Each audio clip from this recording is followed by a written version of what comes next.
Hi guys, another day, another vlog tayo ngayon, no? So, as you can see guys, ayan, nag-exercise ako ngayon. Okay, kanina pa ako siguro mag almost 11:10. So, almost 1 hour na akong nag-exercise. Grabe, yung pawis ko, no? Hindi ko maramdaman, yung sa ulo lang dito sa buhok. Pag tinanggal ko to, medyo pawis na rin dito ko. Kasi ito, lalaban na lang. So, ayun. Okay, pero bago natin umpisahan tong vlog na to guys at makipagkwentuhan tayo ng matagal, no? So sana magkape kaso nandun pa eh. Mag-intro muna tayo, okay? Para pag-usapin natin dito yung regarding sa pagkuha ng Quebec license dito sa Quebec. Para lamang po ito sa mga nandito sa Quebec kasi iba po yung proseso ng mga nasa Ontario, Ottawa, Alberta, Calgary. Kasi iba-ibang ano po yan eh, village, cities. Nakadepende po sa mga rules and regulations nila.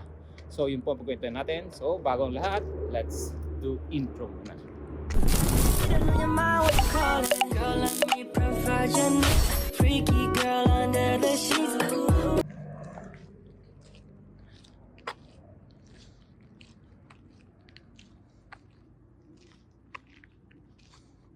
So yan, kanina guys, nagbablog na ako doon. Kaso delikado no, nagjo-jogging ako.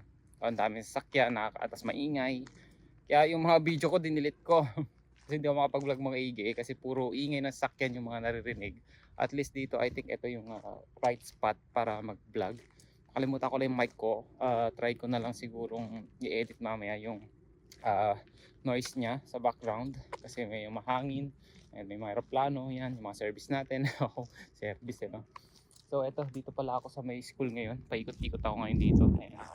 And guys, kung titignan nyo guys, no, kanina, ang ganda ng mga puno. Ganyan nga pala yung mga puno nila nga dito, no. Nag-iiba-iba yung kulay, especially this coming summer. Ang ganda, no. At kung makikita mo dito, nakatanaw ka sa lalo sa malayo. Ayan, makikita mo yung difference ng mga color ng mga puno nila. Talagang pre-preserve nila guys lahat ng mga puno dito. At ayun, maraming bawal pagdating sa mga pagtanggal ng mga puno. Okay, so ayan, dito tayo, paikot-ikot tayo dito dahil ito yung magandang lugar para sa ating pag-vlog. Ayan. So yun nga pala, yun yung papasok pag sa gilid. Diyan, meron mga diyan, playground ng mga bata. Okay? So diyan ako pupunta nung nakaraan, naglaro ng basketball. Yun. Unfortunately is diyan, yung palaruan talagang pambata kasi nga nandito tayo sa school area. So lahat ng mga playground nila dyan pambata o kahit yung pambasketball nila napakababa. Parang nasa 9 feet hata lang. So hindi ko ma-enjoy. Kaya naghahanap ako ng ibang court kasi nga mahilig tayo sa basketball. Kaya kailangan natin dun sa medyo standard na size. Kasi pag dito pambata, ayan, pasilip po sa inyo guys sa konti. Puntahan natin yung mga playground nila dito. Napakaganda.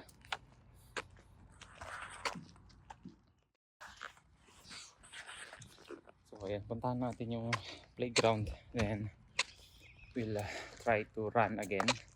Mamaya unti siguro okay na rin yun, mga nagawa natin ngayong araw. Medyo magandang calories na rin. And lang, careful lang sa mga kinakain para hindi naman masayang exercise natin. Okay, so eto guys, tingnan nyo. Yan. Diba napakaganda ng mga forest nila. Ito yung playground. Okay, makikita nyo, zoom natin. Ayan, may mga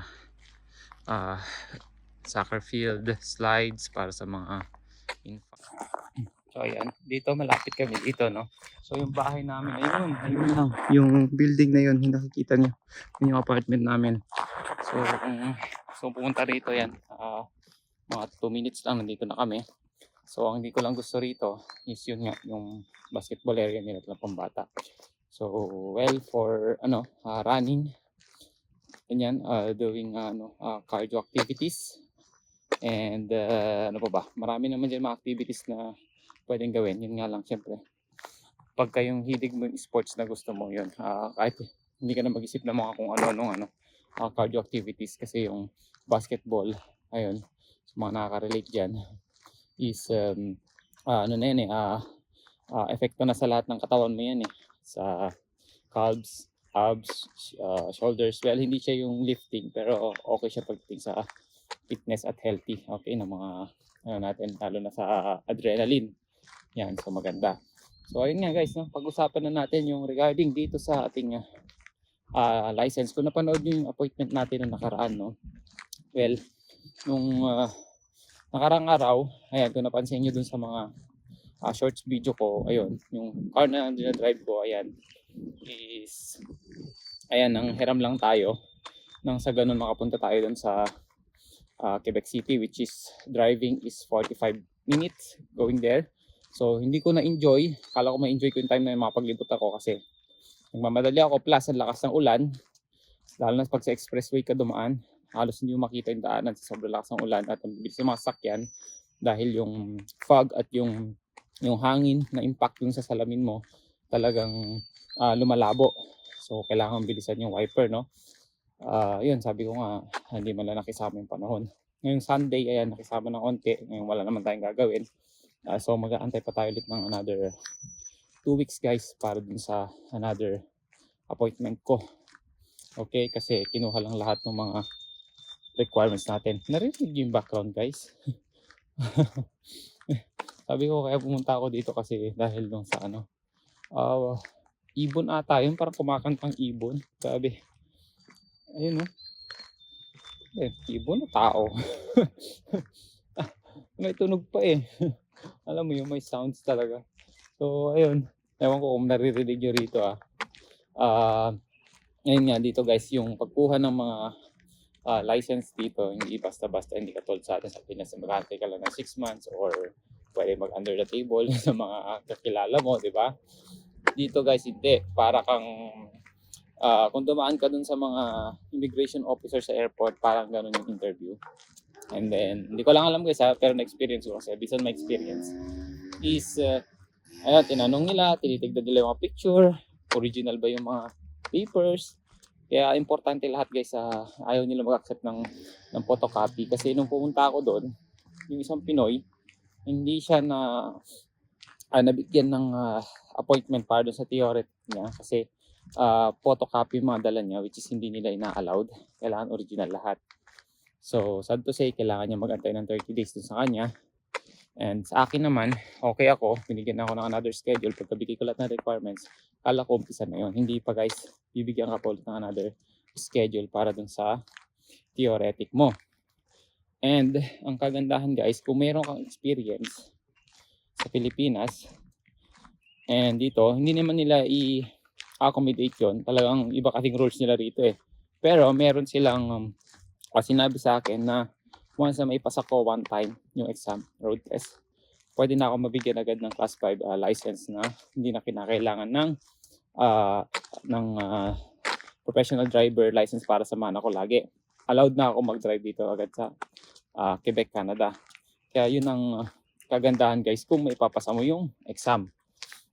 At ayun, I hope, kasi ako lagi naman akong nag-exam sa internet, kasi dun sa internet guys marami dun mga test, pwede ka mag-test dun, no? So yun ang ginawa ko. So I think I hope makapasa na this June 6. Tignan natin kung makakapasa or hindi. So yun guys, no, ang ating pagkuha ng license. Kaya sana makapasa tayo para nasa ganun is makakuha tayo ng sakyan at ayun, malibot natin yung kagandahan ng Quebec, diba? So para dun po sa mga theoretic yun. Pero dun sa mga road test, hindi ko sure pero kung parehas, pero alam ko parehas dun eh. Kaya tignan natin kung makakapasa tayo. Pero I hope na makapasa nga, sabi ko nga. At konting review lang, dahil hindi naman porket na experience ka sa Pilipinas is magagawa mo na rin yung pag-drive mo dito sa Quebec, kasi ibang iba po yung rules nila dito guys. Hindi porket sinabi mong experience ako, nag-drive na ako. Hindi guys, maraming bumabagsak dito na may experience na dahil hindi nila alam yung oops, wait lang, daming aso, parang ayoko na dito. Lalaki ng mga aso, kaya makakalabas yan. Gulat tuloy ako. Lalaki, 3 pa naman, Parang napanood ko na to eh. Dito lang muna tayo. Punta na tayo ulit dun sa, sa loob ng school. Sabi ko nga guys, no, hindi ito yung katulad ng Pilipinas na porket may experience ka iba guys. Dito may experience ka, ang dami bumabagsak sa theoretic pa lang guys, ang dami na bumabagsak. Bakit? Kasi nga sa Pilipinas, makapaghawak ka lang, mabayaran mo lang yung nag-examiner sa'yo, pasado ka na, tapos drive ka lang, ganyan.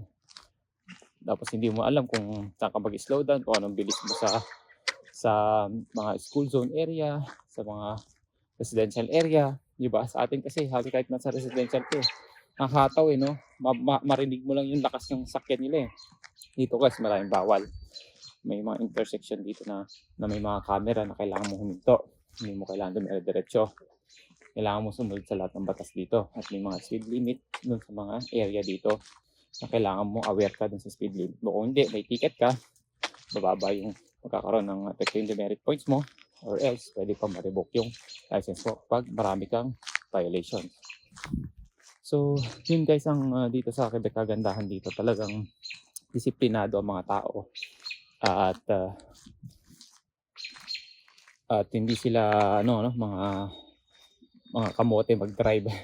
Yun ang kagandahan, na kahit na mabagal yung nasa harapan mo, okay, hindi ka nila overtake. May mga time na overtake nila pag mamadali, pero wala kang masyado makikita ang nag-overtake dito sa Quebec area guys. Kasi dito sa amin na halos expressway yung daan. So mabibilis naman guys kahit di mo na overtake, sobrang bilis eh. Pero yun nga, napaka-safe nila, walang busina na maririnig, disiplinado, at iwas init ng ulo sa daan. So basta guys, maraming difference talaga sa pagdadrive ko sa Pilipinas, sa Middle East. And then dito, kasi ako napag-drive ako sa Pilipinas pero sa Middle East. Kaya alam ko yung mga init ng ulo sa daan. Kaya ang laki ng pagbabago ko nung nagpunta ako dito. Tapos nag-try akong hiram ng sakyan at sumasakay ako sa mga katrabaho namin. Sabi ko, ibang-iba yung drive dito, napaka-safe guys. Kahit nasa expressway ka, napaka-safe guys. No, ang bibilis lang nila, kailangan mo lang defensive driver ka lang lagi dito. Pero pagdating sa safeness guys, I think meron mga na-discrash pero wala namamatay dito. Dahil nga guys, is hindi ganun ka yung mga tao magmaneho dito. Basta singit ng singit, walang ganun. So pwede ka kasi ma-report, no, pag ganun yung pagdadrive mo. Kaya guys, dito sa Quebec, no, I hope na ayun, meron kayong natutunan sa mga sinasabi ko ngayong araw na to, no. And babalitaan ko kayo once na matapos yung theoretic ko.